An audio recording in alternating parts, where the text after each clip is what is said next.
Hello friends, welcome to the galaxy of geometrics. आज हम एक रिमोट सेंसिंग के पार्ट को नए लेक्चर सीरीज में स्टार्ट करने वाले हैं, जिसका नाम है हमारा प्लेटफॉर्म एंड सेंसर्स। तो इसके अंदर हम क्या क्या चीज़ें देखने वाले हैं, 3 यूनिट्स में हम कवर करेंगे इसको। सबसे पहले हमारे पास रहेगा प्लेटफॉर्म और सेंसर्स किस टाइप के होते हैं, कितने टाइप्स के होते हैं, ठीक है, उनके जो क्लासिफिकेशन है उनके बारे में पूरा एक्सप्लेनेशन देखेंगे, ठीक है, क्योंकि ये चीज़ें भी थ्योरी पार्ट में गेट एग्जाम में पूछी जाती हैं। उसके बाद जो मोस्ट इंपोर्टेंट टॉपिक रहेगा वो है हमारे पास इमेज रिजोल्यूशन, तो उससे रिलेटेड न्यूमेरिकल्स भी पूछे जाते हैं। तो जो रिजोल्यूशन हम किस चीज़ को कहते हैं, कैसे कैलकुलेट करते हैं, वो चीज़ हम नेक्स्ट यूनिट के अंदर देखेंगे। फिर थर्ड यूनिट में हम मेजर स्पेस प्रोग्राम्स देखेंगे, जो जो हमारे पास फेमस जो प्रोग्राम्स जो स्पेस लॉन्चेज हुई हैं हमारे पास, ठीक है, उनकी कितना रिजोल्यूशन है वो चीज़ पूछी जाती है गेट एग्जाम में। तो वो सारी चीज़ें हम इसके अंदर देखने वाले हैं, ठीक है। तो सबसे पहली यूनिट जो है प्लेटफॉर्म एंड सेंसर, उसके अंदर हम क्या देखेंगे वो चीज़ देख लेते हैं। सबसे पहले हम रिमोट सेंसिंग प्लेटफॉर्म्स के क्लासिफिकेशन देखेंगे। 3 टाइप्स के होते हैं, जैसे टेरेस्ट्रियल, एयरबोर्न और स्पेसबोर्न प्लेटफॉर्म्स होता है, ठीक है। वहीं टाइप्स ऑफ सैटेलाइट्स भी होती है हमारे पास, astronomical, communication, weather satellite, earth observation satellites, navigation satellites, reconnaissance satellites, तो उनके बारे में भी हम देखेंगे सेकेंड टॉपिक में। थर्ड टॉपिक रहेगा हमारे पास ऑर्बिट्स एंड देयर टाइप्स। तो यहाँ पे क्या है, 3 क्लासेज ऑफ ऑर्बिट देखेंगे। जियो सिंक्रोनस, सन सिंक्रोनस ऑर्बिट देखेंगे। 3 क्लासेज में हम लो, मीडियम और अर्थ ऑर्बिट, जो हाई ऑर्बिट होता है हमारे पास, ठीक है, जहाँ पे हमारे पास सैटेलाइट्स और रिवॉल्व करती हैं हमारे पास, उनके बारे में देखेंगे। फिर हम सेंसर सिस्टम को बारे में समझेंगे, क्योंकि हमें पता है MISS हमने देखा है, multi spectral imaging sensor system, thermal remote sensing system, microwave imaging system, इनके बारे में हम देखने वाले हैं। तो बहुत इंपॉर्टेंट हमारे पास ये यूनिट होने वाली है थ्योरी पार्ट से रिलेटेड, ठीक है। तो सबसे पहले हमारे पास क्या, रिमोट सेंसिंग प्लेटफॉर्म्स क्या होते हैं, और फिर उसके बाद हम क्लासिफिकेशन देखेंगे। अब आपको पता ही है प्लेटफॉर्म हमारे पास वो चीज़ है, कोई व्हीकल या कैरियर्स है जो रिमोट सेंसिंग के डिवाइसेस को कैरी करती है, जिसके ऊपर हमारे पास सेंसर लगे हुए होते हैं। जैसे आप सैटेलाइट की बात कर लीजिए, या फिर एयरप्लेन की बात कर लीजिए, हेलीकॉप्टर की बात कर लीजिए, या कोई भी बैलून, ठीक है। तो ये सारी चीज़ें क्या प्लेटफॉर्म शो करती हैं कि कोई भी ऐसा व्हीकल और कैरियर्स जो रिमोट सेंसिंग डिवाइसेज को कैरी करता है, वो प्लेटफॉर्म कहलाता है। ये platform is synonym for any orbiting spacecraft, be it a satellite और ए मैन्ड स्टेशन भी हो सकता है हमारे पास, for which observations are made, ठीक है, जहाँ से हम ऑब्जर्वेशंस लेते हैं, from which observations are made. In most instances the platforms are in motion and by movement they automatically proceed to new position from where they target new objects. तो आजकल जो है जो प्लेटफॉर्म्स हैं वो हमारे पास, जैसे सैटेलाइट हो गया, वो रिवॉल्व करती रहती है अराउंड द अर्थ, तो वो एक प्लेस से दूसरे प्लेस पे मूव करती रहती है। मूविंग प्लेटफॉर्म है हमारे पास, तो डिफरेंट ऑब्जेक्ट्स को वो ऑब्जर्व करती है, ठीक है। A satellite orbiting the earth is a typical platform, however the platforms ranges from balloons, kites जो लो एल्टीट्यूड रिमोट सेंसिंग है, एंड सैटेलाइट्स एरियल और स्पेस रिमोट सेंसिंग के लिए यूज होता है। तो इसमें आप देख सकते हो कि जो हम सैटेलाइट की बात कर रहे हैं प्लेटफॉर्म की, ठीक है, वो हमारे पास स्पेस के लिए है, जो एरियल के लिए होती है हमारे पास। वहीं अगर लो एल्टीट्यूड की रिमोट सेंसिंग बेसिकली क्या होता है कि आप किसी भी ऑब्जेक्ट की इन्फॉर्मेशन गैदर करो विदाउट इन फिजिकल कॉन्टैक्ट, ठीक है। तो जैसे काइट्स के ऊपर आप सेंसर रख दीजिए या फोटोग्राफ्स ले लीजिए, उससे आप किसी भी ऑब्जेक्ट की इन्फॉर्मेशन निकाल सकते हो, तो वो एक तरीके से रिमोट सेंसिंग है। तो लो एल्टीट्यूड का भी हो सकता है हमारे पास प्लेटफॉर्म रेंज, और हाई जो स्पेस रिमोट सेंसिंग है वो रेंज भी रखता है हमारे पास, ठीक है। As we go higher in the sky, larger area is viewed by the sensor, thus the altitude determines the ground coverage which is a key factor for selection of a platform. तो जितना ज़्यादा altitude पे हमारे पास रहेगा, ठीक है, उतना ज़्यादा हमारे पास ग्राउंड कवरेज रहता है। इसका देखें हमारे पास ये कम रहेगा, वहीं इसका देखेंगे तो हम बहुत ज़्यादा कवरेज रहता है ग्राउंड का। तो जितना ज़्यादा एल्टीट्यूड रहता है हमारे पास, उतना ज़्यादा हमारे पास ग्राउंड कवरेज रहता है, ठीक है। Besides the altitude of the platforms, there are other parameters which are responsible for determining ground coverage and resolution of the image data, and hence one platform may have different sensor acquiring data at different ground coverage with different image resolutions। तो image resolution की हम बात करेंगे कि कितना ground coverage है, तो उसमें क्या है, हमारे पास डिटेक्टर्स रहते हैं सेंसर के अंदर। तो जो एक डिटेक्टर हमारे पास एरिया को कवर करता है, वो डिफाइन करता है हमारे पास कितना उस इमेज का रिजोल्यूशन है, वो भी स्पेशल रिजोल्यूशन। उसके अलावा हमारे पास स्पेक्ट्रल रिजोल्यूशन रहता है। तो ग्राउंड कवरेज के ऊपर हमारे पास डिफरेंट इमेज रिजोल्यूशन भी अवेलेबल रहते हैं। तो वो सारी चीज़ें अभी हम आगे देखने वाले हैं, और उसी के बेसिस पे हम डिफाइन करते हैं कि कौन सा प्लेटफॉर्म हमें चाहिए। ठीक है, so platforms equipped with remote sensors may be situated on the ground, on a balloon, on a aircraft or some other platform within the earth's atmosphere। और वहीं हमारे पास स्पेस क्राफ्ट हो सकता है या फिर satellite outside the earth atmosphere हो सकता है। तो बहुत सारी रेंज है हमारे पास प्लेटफॉर्म की जिसके ऊपर सेंसर जो है माउंटेड होता है। ठीक है, the three most common types of platform देख लेते हैं। इस फिगर में भी आप देख सकते हो रिमोट सेंसिंग प्लेटफॉर्म से हेलीकॉप्टर है हमारे पास 0.5 किलोमीटर की हाइट पे उड़ रहा है। फिर वहीं हमारे पास एरियल फोटोग्राफ्स हैं, एरोप्लेन है हमारे पास, एयरक्राफ्ट है हमारे पास 10 से 12 किलोमीटर की एल्टीट्यूड है, स्पेस शटल हो सकता है हमारे पास, सैटेलाइट्स हो सकता है 700 से 900 किलोमीटर एल्टीट्यूड पे। ठीक है, तो ग्राउंड कवरेज जैसे जैसे हाइट बढ़ती है वैसे वैसे इंक्रीज करता है हमारे पास। ठीक है, तीन टाइप्स के देखते हैं। सबसे पहले टेरेस्ट्रियल, ठीक है, और एयरबोर्न और स्पेस बोर्न। ठीक है, तो सबसे पहले टेरेस्ट्रियल प्लेटफॉर्म, जैसे कि नाम से भी पता है कि ये सिंपल ट्राइपॉड हो गया, बूम्स हो गया हमारे पास, क्रेन्स और टावर्स हो गए जो ग्राउंड से टचेज हैं हमारे पास। ठीक है, कोई भी ग्राउंड है हमारे पास, ग्राउंड सरफेस, उसके ऊपर अवेलेबल है। क्रेन हो गई या फिर कोई भी टावर हो गया, उसके ऊपर हमने सेंसर देखा। ठीक है, उससे अर्थ का कवरेज किया और ऑब्जेक्ट के बारे में इंफॉर्मेशन ली। तो टेरेस्ट्रियल प्लेटफॉर्म्स हो सकता है जिसमें ट्राइपॉड्स आते हैं, बूम्स आते हैं, क्रेन्स, टावर्स, ये सभी एग्जांपल हैं वहाँ पर टेरेस्ट्रियल प्लेटफॉर्म्स के। अब booms raise the sensors from 1 to 2 metre above the object to be sensed and towers can reach tens of metre above the earth surface. तो इसमें भी एल्टीट्यूड के हिसाब से है, जैसे बूम तो हमारे पास 1 से 2 मीटर हाइट तक ही जा सकता है, वहीं टावर की बात है तो 10 मीटर तक भी ऊपर जा सकता है।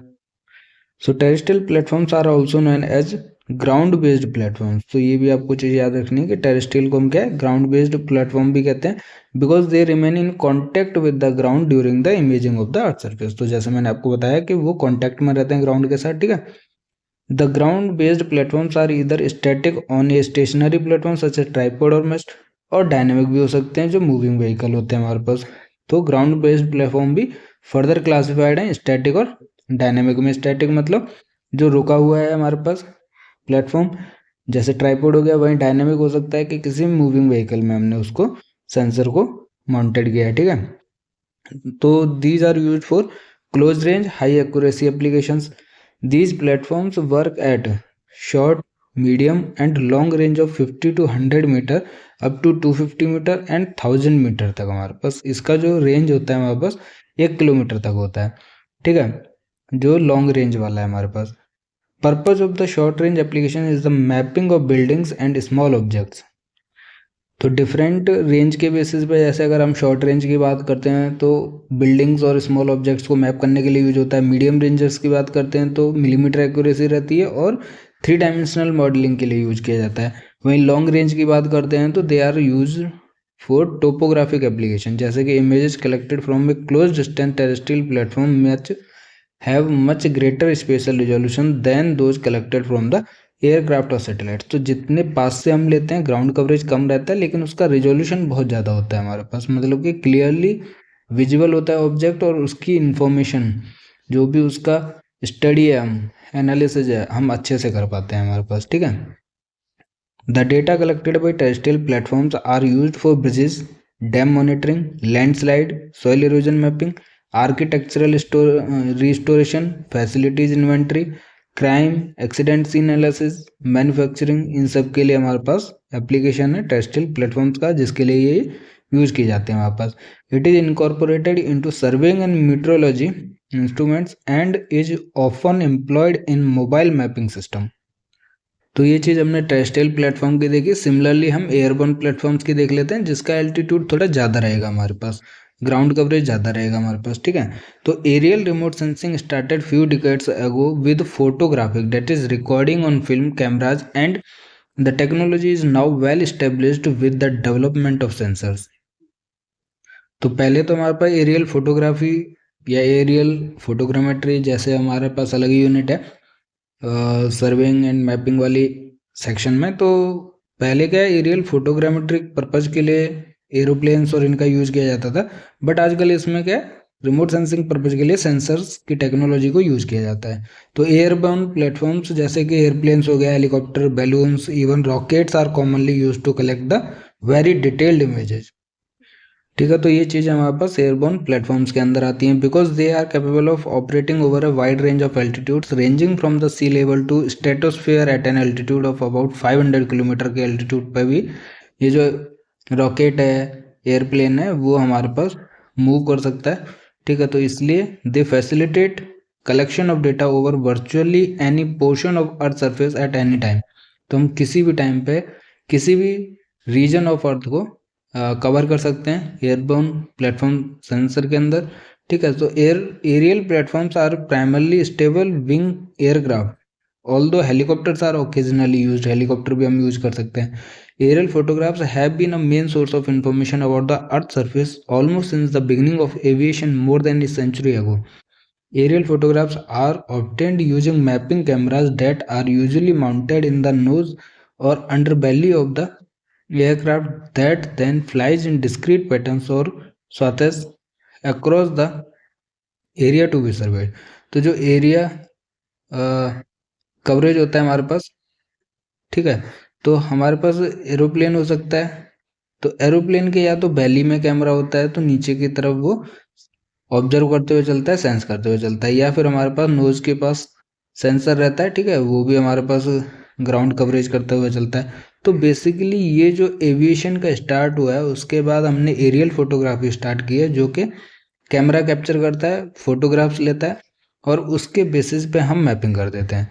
ठीक है, तो अब सेंसर कहाँ पर है, उसका मूवमेंट भी हमारे पास, जैसे इस ग्राउंड को कवर करने है, तो हो सकता है मूवमेंट हमारे पास डिस्क्रीट नेचर का भी हो सकता है। ठीक है, तो बहुत सारे उसके मूवमेंट के बेसिस पे, और कैमरा हमारे पास बेली के नीचे हो सकता है या फिर नोज के ऊपर माउंटेड हो सकता है। तो ये सभी क्या है, सर्वे पर्पजेस के लिए एरियल फोटोग्रामेट्री या फिर एरियल प्लेटफॉर्म का यूज किया जाता है।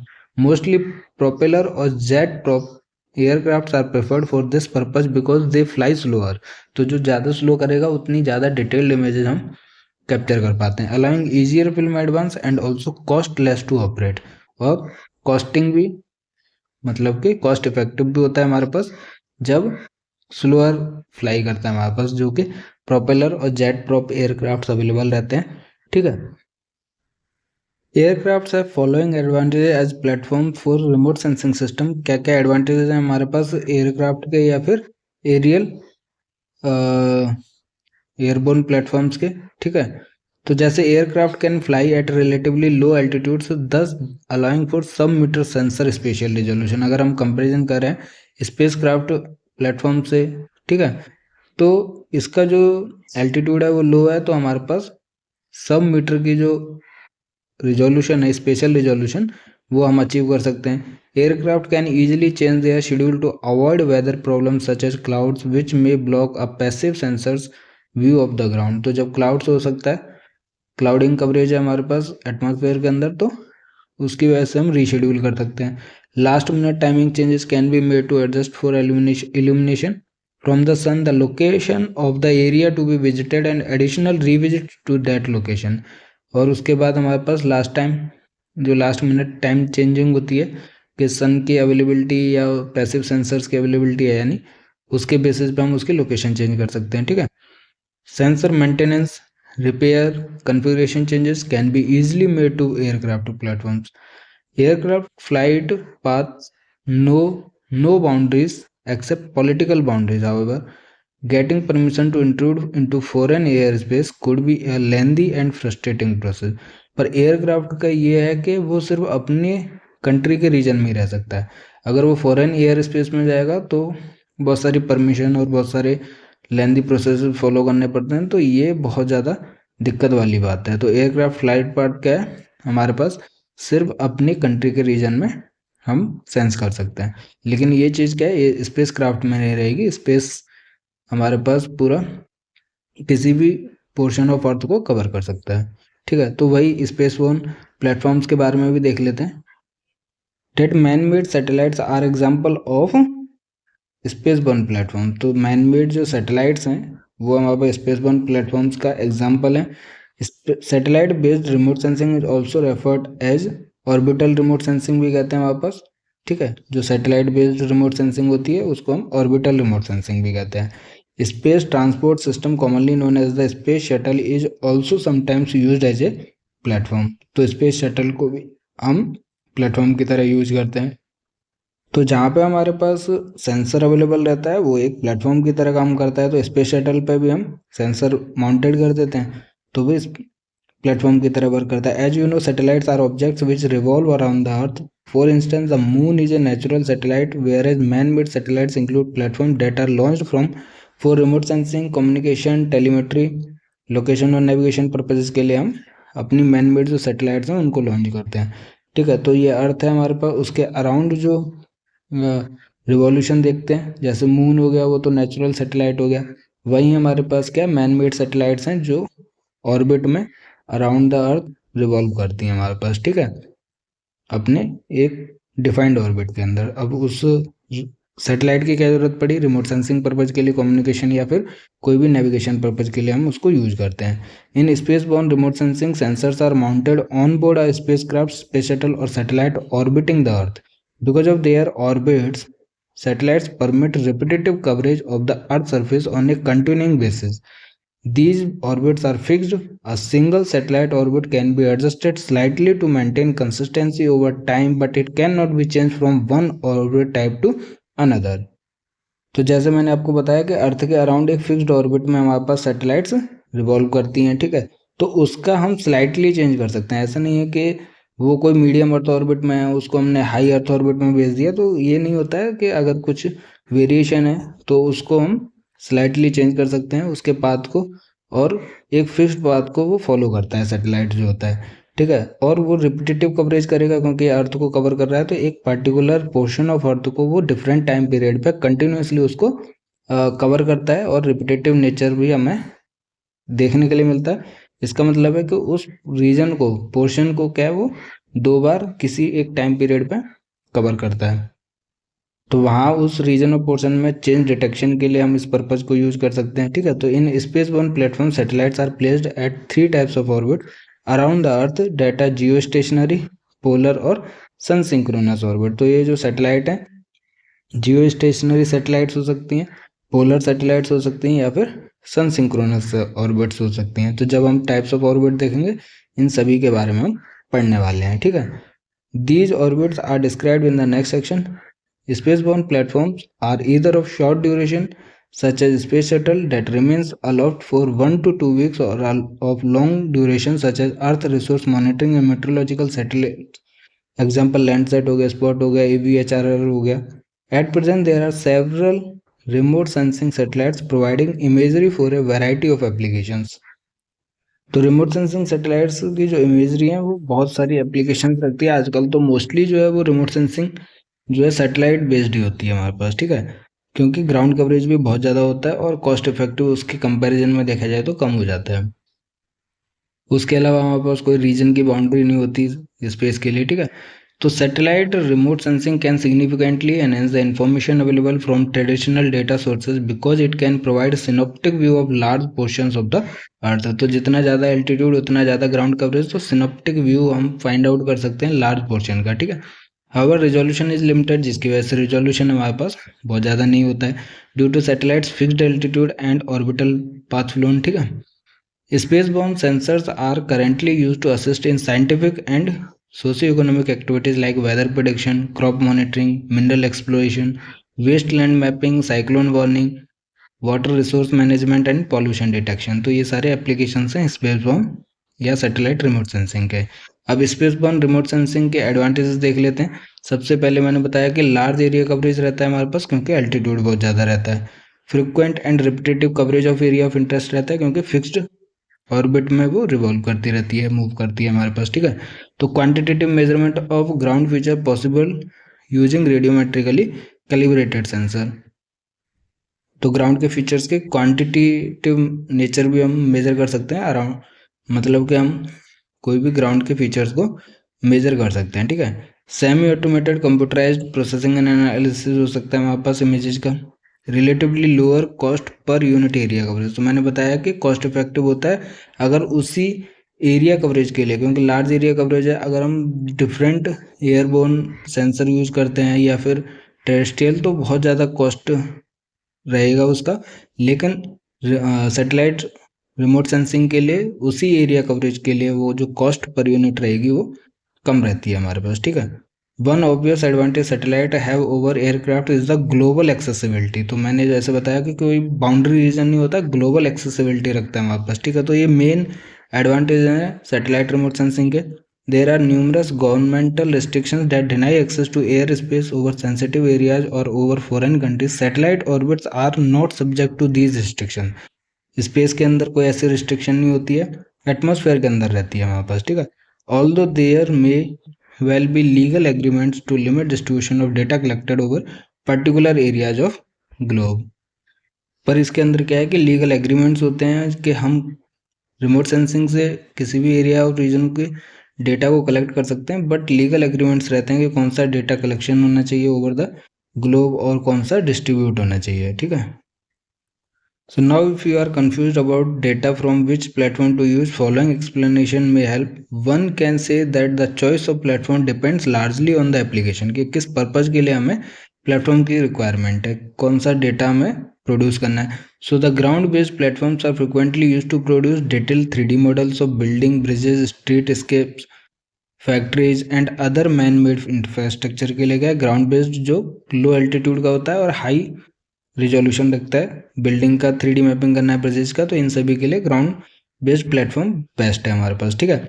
वहीं airborne platforms are effective for topographic mapping and engineering applications, तो अगर आपको टोपोग्राफिक मैपिंग या टोपो शीट्स बनानी है तो एयरबोर्न प्लेटफॉर्म्स ज़्यादा यूजफुल है। इंजीनियरिंग एप्लीकेशन के लिए भी एयरबोर्न प्लेटफॉर्म्स यूजफुल है। वहीं अगर हम स्पेसबोर्न सिस्टम्स की बात करते हैं तो they are useful to map remote areas of the globe for scientific purpose. Scientific purpose हमने डिफरेंट एप्लीकेशंस इसमें देख ही लिए हैं अभी, कि बहुत बड़ी बड़ी चीज़ें जैसे वेदर को प्रोडिक्ट करना है, मिनरल एक्सप्लोरेशन करना है, साइक्लोन की वार्निंग देनी है, तो और पॉल्यूशन डिटेक्ट, बहुत सारी एप्लीकेशंस हैं हमारे पास, उसके लिए स्पेसबोर्न सिस्टम की रिक्वायरमेंट होती है। With launch of satellites concerned with specialised applications, satellite remote sensing data are also bring increasingly used for topographic and cartographic applications, hence the boundary is slowly getting blurred. तो topographic और cartographic application जो है अगर ज़्यादा resolution है किसी भी remote sensing image का तो हम उसको यूज कर सकते हैं, क्योंकि बाउंड्री डिफाइन करनी होती है हमारे पास, ठीक है। तो बेसिकली जो साइंटिफिक पर्पज होते हैं उसके लिए स्पेस बाउंड सिस्टम्स और एरिया कवरेज बहुत ज़्यादा लार्ज है हमारे पास किसी भी स्टडी पर्पज़ के लिए, तो एयरबोर्न स्पेसबोर्न सिस्टम हमारे पास यूज किया जाता है। However the cost of the data acquisition and the type of information that is to be derived from the data are two important criteria influencing our decision to opt for data acquired from a particular platform. तो कौन सा platform हमें choose करना है वो दो चीज़ों पर डिपेंड करता है, एक तो कॉस्ट ऑफ डेटा एक्विजिशन के एरिया कवरेज के ऊपर डिपेंड रहेगा और किस टाइप की इन्फॉर्मेशन चाहिए हमें। अगर बहुत ज़्यादा मतलब कि क्लियरली विजिबल होनी चाहिए या बहुत ज़्यादा उसका रिजोल्यूशन होना चाहिए तो हम लो एल्टीट्यूड वाले प्लेटफॉर्म पर जाते हैं, और अगर कॉस्ट इफेक्टिव जाना है तो एरिया कवरेज के बेसिस पे वो हमारे पास स्पेसबोर्न प्लेटफॉर्म्स होते हैं, ठीक है। तो टाइप ऑफ डेटा के ऊपर डिपेंड करता है, उसके बाद हमारे पास उसकी कॉस्ट के ऊपर डिपेंड करता है कि कौन सा हमें प्लेटफॉर्म चूज करना है, ठीक है। तो ये हमारे पास 3 टाइप्स ऑफ प्लेटफॉर्म थे, टेरेस्ट्रियल, एयरबोर्न और स्पेसबोर्न प्लेटफॉर्म्स थे हमारे पास, ठीक है। नेक्स्ट यूनिट के अंदर हम टाइप्स ऑफ सैटेलाइट देखने वाले हैं, जो डिफरेंट टाइप्स ऑफ सैटेलाइट्स होती हैं। एस्ट्रोनॉमिकल हो गया, कम्युनिकेशन हो गया, weather, earth observation, navigation, recognitions satellites, इनका क्या पर्पज होता है, किस चीज़ के लिए यूज़ की जाती हैं, वो सब हम नेक्स्ट लेक्चर के अंदर देखने वाले हैं।